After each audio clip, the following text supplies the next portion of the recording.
Hello కానమోకు కథావచనం మోహనవచనం పరిజ్ఞాన హితబాండం నిత్య చదువరి శ్రోతలకు ఆహ్వానం నమస్కారం. చదవదగునెవరు రాసిన తదుపరి చదివిన వెంటనే మరువక పలువురికి వినిపింపబూనిన అది ఏ పరిజ్ఞాన హితబాండమౌపో మహిళ మోహనవచనమై విరాజిల్లు. పరిజ్ఞాన హితబాండం లక్ష్యం ప్రతివారీ సమాచార హక్కు. ఆ స్ఫూర్తితోనే ఇప్పుడు ప్రముఖుల జీవిత విశేషాలు శీర్షికన సత్యజిత్ రే 105వ జయంతి మే 2, 2026 ఈ సందర్భంగా డాక్టర్ దేవరాజు మహారాజు విరచిత ఈ అంశం నివాళిగా సత్యజిత్ రే 105వ జయంతి ఆ సంస్మరణగా ఇక విందాం. సత్యజిత్ రేకు 105 ఏళ్ళు. భారతరత్న, ఆస్కార్ విజేత, చిత్రకారుడు, స్వరశిల్పి, కథానిక రచయిత, మానవతావాది సత్యజిత్ రే 1921 మే 2న అనగా 105 సంవత్సరాల క్రితం జన్మించి 1992లో కీర్తిశేషులైనటువంటి ఆయన భారతీయ సమాజపు నలుపు తెలుపుల్ని కళాత్మకంగా ప్రపంచానికి అందించారు. సృజనాత్మకతకు అంతర్జాతీయ స్థాయిలో అత్యున్నతమైన అవార్డులు అధికంగా అందుకున్న భారతీయుడు ఎవరు అని ప్రశ్నించుకుంటే సత్యజిత్ రే ఒక్కరే అని సమాధానం ఇచ్చుకోవాల్సి ఉంటుంది. జీవితకాలంలో చేసిన నిర్విరామ కృషికి ఆయనకు 1992లో ప్రత్యేక ఆస్కార్ అవార్డు లభించింది. ప్రత్యేక ఆస్కార్ అవార్డు ఇంతవరకు వేళ్ల మీద లెక్కించగలిగే 5-6 మాత్రమే లభించింది. గ్రేట్ గార్బో 1995లో, Cary Grant 1969, Charlie Chaplin 1972, James Stewart, Akira Kurosawa 1989లో. ఇలా ఇది మామూలుగా లభించే ఆస్కార్ లాంటిది కాదు, దానికంటే ఎన్నో రెట్లు విలువైంది. ఒక రకంగా ప్రపంచ చలనచిత్ర పరిశ్రమలో ఇదొక నోబెల్ బహుమతి లాంటిది. నిజానికి అంతకంటే ఎక్కువ. నోబెల్ బహుమతులు ప్రతి సంవత్సరం ఇస్తారు, ప్రత్యేక ఆస్కార్ అలా ఇవ్వరు. అర్హత ఉన్నవారు అని అనిపించినప్పుడే అప్పుడప్పుడు ఇస్తారు. దీనికంటే ఉన్నతమైంది ప్రపంచంలో ఇక లేదు. New York academy of motion pictures నుండి టెలిగ్రామ్ అందగానే తనకు ఎప్పుడూ కలగని ఒక విస్మయ ఆనందం కలిగిందని రే చెప్పుకున్నారు. అది తను ఊహించని గౌరవమని చెబుతూ అందుకు కారణం కూడా చెప్పుకున్నారు. ఇతర పాశ్చాత్య చలనచిత్ర దర్శకుల సినిమాల వలె తన చిత్రాలు ప్రపంచంలో ప్రాచుర్యం పొందలేదని, పైగా బెంగాలీ భాషకు పరిమితమైపోవడం వల్ల తన దేశ ప్రజలకే సరిగా అందలేదని ఆయన అసంతృప్తి వ్యక్తపరిచారు. ఆ అసంతృప్తిని తగ్గించుకోవడానికి ఇక తను ఎక్కువగా హిందీ, ఇంగ్లీష్ భాషల్లో సినిమాలు తీస్తాను అని కూడా ప్రకటించారు. షత్రంజ్కి కిలాడి, చదరంగం ఆటగాళ్ళు అనే హిందీ సినిమా 1977లో తీశారు. కానీ ఆయన జీవిత సినిమా ఆ తర్వాత కొద్ది కాలానికే పరిసమాప్తమైంది. చివరి దశలో రే తీసిన సినిమాలన్నీ గతి తప్పాయని ఒక తీవ్రమైన విమర్శ ఉంది. దానికి ఆయన చెప్పుకున్న సమాధానం కూడా సబబుగానే ఉంది. 1989కి ముందు గుండెపోటుతో తను తీవ్రమైన అస్వస్థతకు గురైనప్పుడు డాక్టర్లు తనను షూటింగ్కు అనుమతించేవారు కాదని, అవుట్డోర్ షూటింగ్ తగ్గించి తన ఆరోగ్యానికి, మానసిక సంసిద్ధతకు సరిపోయే కథల్ని, తగిన పరిసరాల్ని మాత్రమే ఎన్నుకున్నానని, అందువల్ల తన కృషి ఒక పరిధిలో బిగించినట్లయిందని ఆయన చెప్పుకున్నారు. ఆయన తొలి చిత్రాల్లో పోలిస్తే చివరి రోజుల్లో తీసినవి భిన్నంగానే ఉన్నాయి.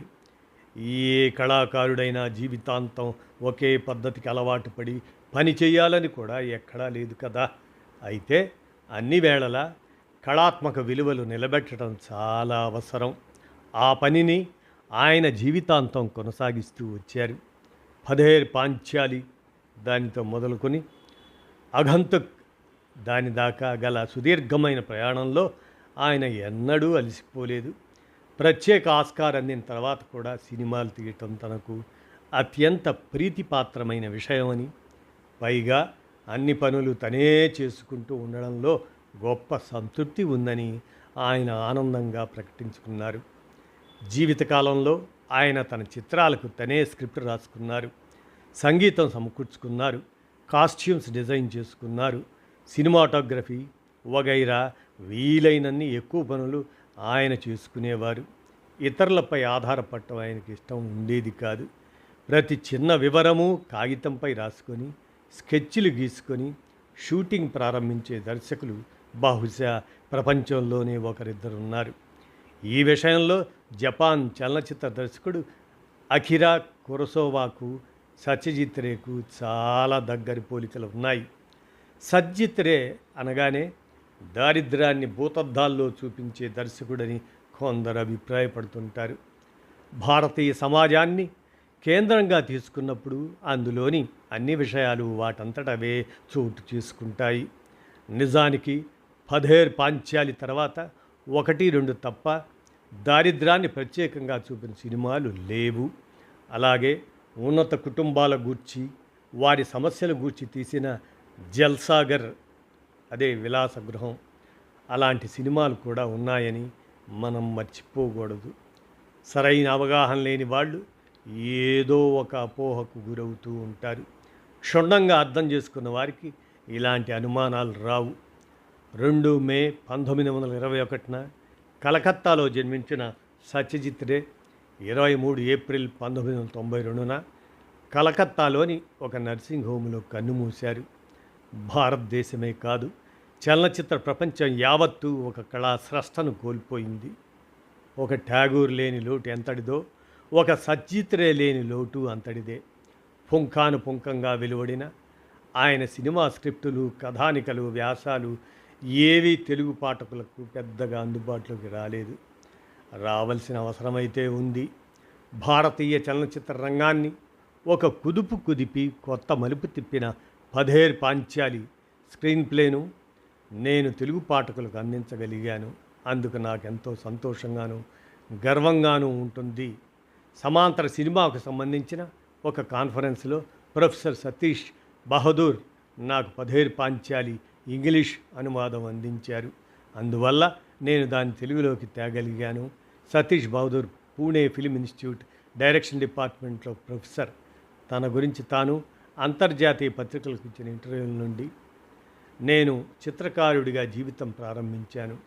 కళాశాల చదువు పూర్తి చేసి పట్టా పుచ్చుకున్న వెంటనే ఠాగూర్ విశ్వవిద్యాలయంలో శాంతినికేతన్లో నా పేరు నమోదు చేసుకున్నాను. అయితే దానికంటే ముందే నాకు సంగీతం మీద ఎనలేని శ్రద్ధ పెరిగింది. ఇటు భారతీయ అటు పాశ్చాత్య సంగీత ధోరణిని బాగా ఆకళింపు చేసుకున్నాను. మొదట సినిమాలు చూడటం ఇష్టంగా ఉండేది. క్రమంగా వాటి పట్ల ఆలోచన ప్రారంభమైంది. చిత్రలేఖనంలో కొంచెం చెయ్యి తిరిగి నిలదొక్కున్నాను. ఒక బ్రిటిష్ కంపెనీలో ఆర్టిస్ట్ డిజైనర్గా చేరాను. ఉద్యోగరీత్యా తీరిక లేకపోయినా నాలో సినిమా మాధ్యమం పట్ల శ్రద్ధ పెరగసాగింది. చివరకు ఇక సినిమా తీయకుండా ఉండలేనని అనిపించింది. పధేర్ పాంచాలి సినిమా షూటింగ్ జరుగుతున్న దశలో నేను ఇంకా ఉద్యోగంలోనే ఉన్నాను. జీతంలో చాలా భాగం సినిమా షూటింగ్ల కోసం వెచ్చించేవాడిని. పధేర్ పాంచాలి విడుదలై కొంత ఆలస్యంగానే విజయం సాధించింది. అప్పుడు కానీ నేను ఉద్యోగం వదలలేకపోయాను. అలాగే సినిమా కోసం పూర్తి సమయం కేటాయించలేకపోయాను. బహుశా ఆ సమయంలోనే నేను రచన కూడా ప్రారంభించాను. నా సినిమాలకు నేను స్క్రిప్టులు రాసుకునేవాడిని, అడపాదడపా కథలు రాసి ప్రచురించేవాడిని. అలాగే నా చలనచిత్రాలకు నేపథ్య సంగీతం కూడా నేనే కంపోజ్ చేసుకోవటం ప్రారంభించాను. కెమెరాతో నాకు కావలసిన ఇమేజెస్ వెండితెర మీద చిత్రించుకోవటం ప్రారంభించాను. కళాకారులు, సంగీతకారులు ఎంతోమంది నాతో కలిసి పనిచేస్తుండేవారు. కానీ ప్రతి విషయంలో నా సొంత ముద్ర ఉండాలని కోరుకునేవాడిని. అన్ని విభాగాలు, అన్ని విషయాలు ఎంత స్వయంగా చూసుకున్నా సహాయకులు లేకుండా పనిచేయటం కష్టంగా ఉండేది. కొంతమంది నమ్మదగ్గ మంచి వ్యక్తులు నాకు సినీ జీవితంలో సహకరించారు. నిజానికి కెమెరామన్, ఎడిటర్, కండక్టర్ లాంటి వాళ్ళ సహాయం లేకుండా ఒకే వ్యక్తి సినిమా అంతా పూర్తి చేయగలిగితే అది ఎంతో గొప్ప విషయం అవుతుంది. అప్పుడు అది అతడి స్వంత చిత్రం అని ఘంటాపదంగా చెప్పడానికి వీలవుతుంది. అందువల్ల ఇప్పుడు వస్తున్న చలనచిత్రాలన్నింటినీ దర్శకుడి చిత్రాలనడం కొంతవరకు అసమంజసమే. ఒక విమర్శకుడు ఒక చిత్రం గురించి సమీక్ష రాస్తున్నప్పుడు ఒక దర్శకుడిని మాత్రమే దృష్టిలో ఉంచుకోకూడదు. ఛాయాచిత్రగ్రాహకుడు, స్క్రిప్ట్ రచయితలకు వారి కృషి కూడా అందులో ఉందన్న విషయం మరవకూడదు. వారి ఇరువురి ఉనికి మీదనే దర్శకుడు బతుకుతాడు. నేను నా మాతృభాషలో సినిమాలు తీశాను. బెంగాలీ తెలియని నా దేశస్థులకు నా సినిమాలు అర్థం కాలేదు. విదేశాల్లో నన్ను బాగా అర్థం చేసుకున్నారు.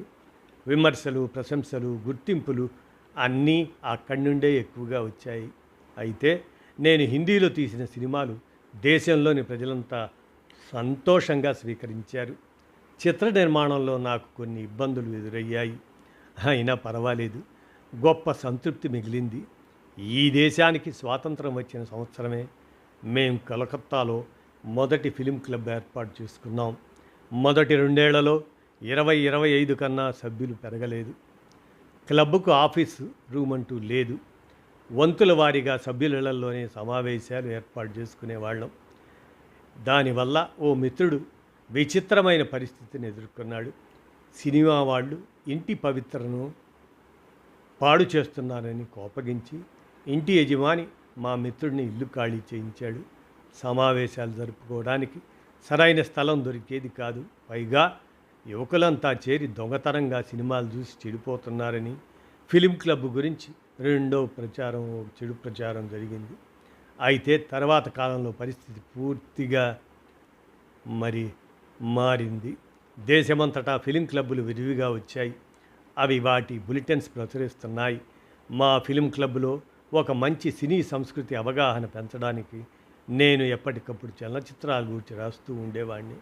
ఫిలిం క్లబ్ ప్రారంభించగానే సరిపోదు, దాన్ని ఎంత ప్రతిభావంతంగా నిర్వహిస్తే అది సభ్యుల్లో అంత సృజనాత్మకతను పెంపొందిస్తుంది అని సత్యజిత్ రే పేర్కొన్న ఈ అంశాలని ప్రముఖ సాహితీవేత్త, జీవశాస్త్రవేత్త డాక్టర్ దేవరాజు మహారాజు సత్యజిత్ రే 105వ జయంతి సందర్భంగా వారి స్మృతిలో, సత్యజిత్ రే స్మృతిలో అందజేసిన నివాళి అంశంగా మన కానమోకు కథావచన శ్రోతలకు ఈ అంశాన్ని సత్యజిత్ రే 105వ జయంతి మే 2, 2026 సందర్భంగా వినిపించాను. విన్నారుగా. ధన్యవాదాలు.